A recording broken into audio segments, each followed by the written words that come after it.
Hi, today I will be showing you how to use your troche.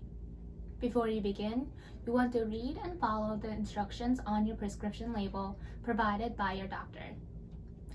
Before you handle any medication, you want to wash your hands thoroughly with soap and water, or you may use disposable gloves if desired.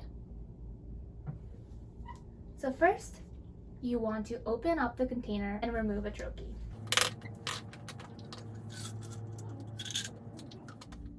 This is the troche. The troche comes in various shapes and sizes. The troche will be shipped with ice, but you should read your label for specific storage instructions.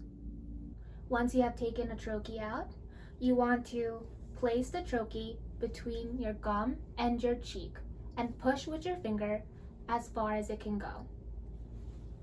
Once the troche is in the correct position, you want to place a finger on the outside of your cheek where the troche is placed and hold for at least 30 seconds. The troche should stick on your gum or your cheeks.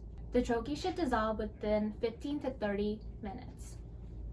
You want to remember to not drink, eat, or brush your teeth while the troche is dissolving. You also want to remember to not eat or swallow this medication as well. And remember to rotate the position within your gum and your cheek every time you use your troche. After administering your medication, you want to wash your hands thoroughly with soap and water. Thank you for using Care First Specialty Pharmacy. Great care begins with us.